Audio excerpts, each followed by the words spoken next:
Welcome to the studio. Today it's time again for another DJ tutorial, a really quick and simple one about a technique where usually when I go to a club I actually don't hear the DJ following it, and it's like the number one mistake that gives away that you actually don't have a clue about DJing.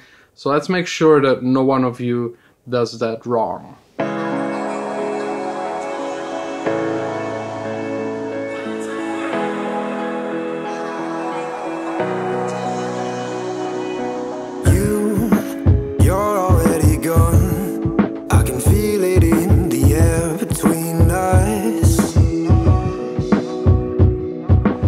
So we got here our full Denon DJ Prime setup. I have a song loaded up here, another song up here, and this number one thing that most DJs do wrong and I don't even know about is usually like doing the phrase mixing wrong. I mean, there is beat matching and most people get when the beat matching is wrong. Even someone that doesn't have a clue about music, they will feel that the beats are colliding, that there are too many kicks, that there's no real tempo, that the kicks are shifting against each other, and you got like a mess. Usually people will stop dancing. So beat matching, sure, it's clear this needs to be 100% on point, but if you align the kicks, if you have the kicks in the same tempo and align them, there's still a phrase. Like usually all music is produced in measurements of 2, 4, 8, 16 and so forth. In pop music it's usually 8, so every 8 bars, a bar consisting of 4 kicks usually, and a 4x4 measurement. That's usually all music you will ever DJ. And every 8 bars, or for more underground music, every 16 or 32 bars,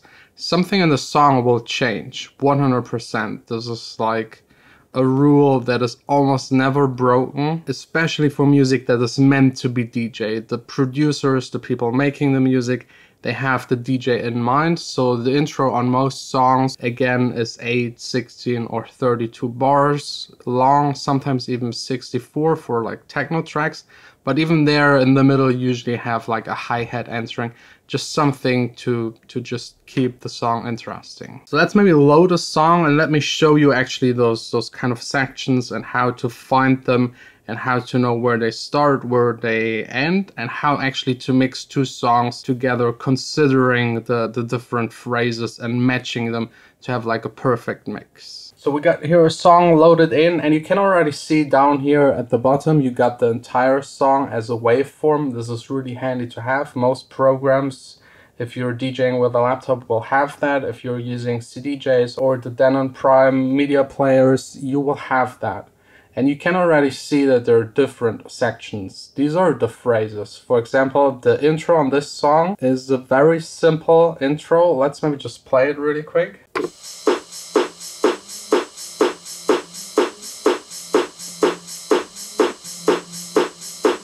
So it's really just a hi-hat loop with a very filtered kick. And what I love about the players, you can see here 9, 10, 11, every 4 hits it counts the bar. Now it's bar 12, 13. Now we got a hi-hat that is entering the song. 16, so the last bar, and 17 we got the kick entering. So again, in this song, and this will be true for 99% of all songs, especially the ones made for the club, it's a 16 bar intro, just like a filtered loop, then the kick enters. Then again 16 bars later it is dropping into the first breakdown. I can see that in the waveform. And then the next section is quieter, less waveform, it's lower in this waveform graph, and that's usually the break, also 16 bars long.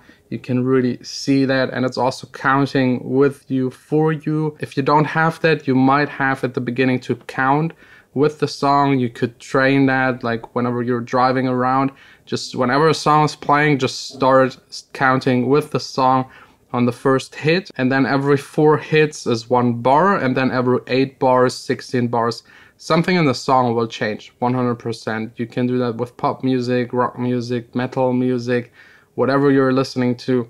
This will usually apply. And that knowledge is really important because every song is changing. Let's say every 8 or 16 bars, there's something entering the song, something going away out of the song, an element. Sometimes a piano starts playing, sometimes the bass enters the song, sometimes the drums fade away. So you can use that to your advantage while mixing. So for example, if you have one song that has a 16-bar outro and you align it with a 16-bar intro of another song, the one song that is slowly fading will start to fall apart and have less and less elements, and the other song will do the opposite. It will start building up the song. So there's way less mixing you actually have to do if you mix the phrases correctly, because naturally the songs will already by themselves start to fade out or fade in.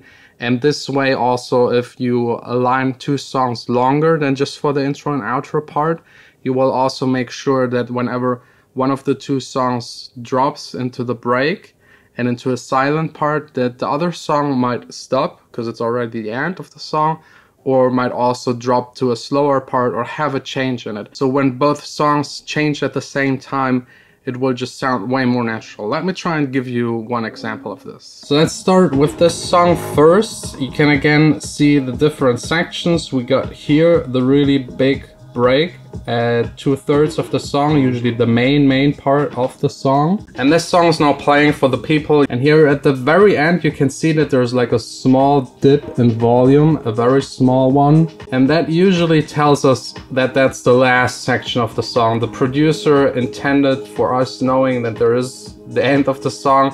So there is a little break. Let's maybe fast forward to it. Kick disappears for 2 bars and it plays again, and this is the last section.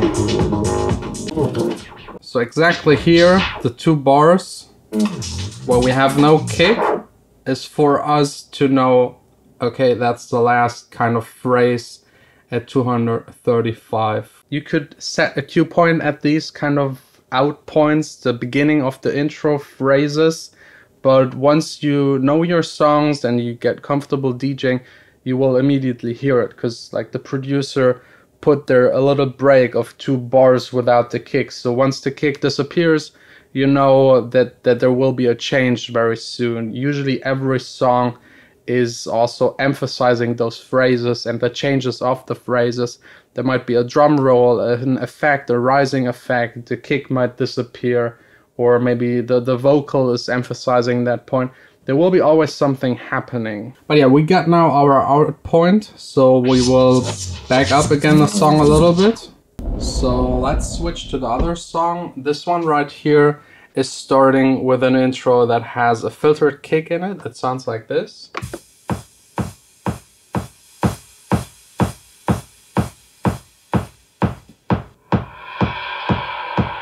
Also a little effect sounds emphasizing that after 9 bars something happens, a little effect sound.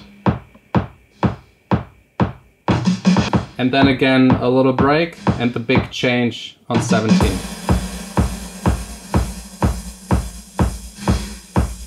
Now our job as a DJ is to align those two. Beat matching, I think, is clear. We already covered that in another tutorial episode for DJing. Now it's really about hitting the right spot to get the phrases right. So we will pick again here the part where it hits, where it's changing, and align it with the very first beat of this song.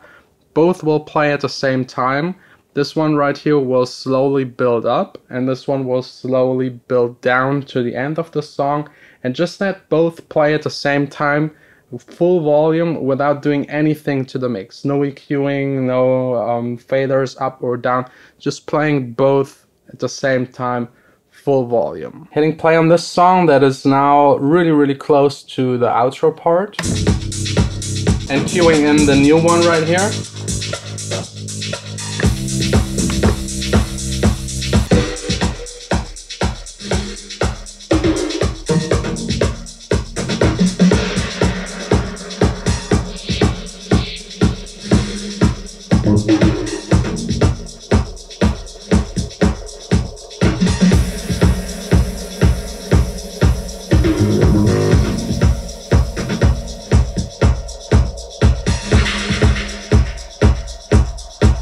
This one's changing now, and that one is ending.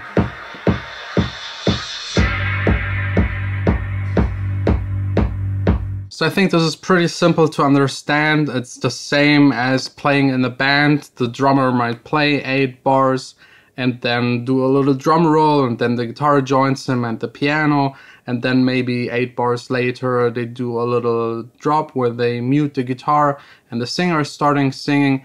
This applies to basically all kind of music. It helps you DJing, and a lot of people ignore that while DJing, which always sounds really bad, because then one song is changing 4 bars or maybe 2 bars or 3 bars, and then the other song, and it kind of messes up, because usually dancers, they count to 8 and do their moves also like subconsciously on the dance floor, even if someone isn't musically trained.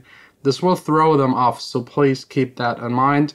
It will also help you to mix, to get from one song to the other. As you heard in this example, this song stopped playing and this song started with the part where the bass entered. There was like a little break right in front of it, but this way it sounds way more seamless, and this without using any effects, any EQing.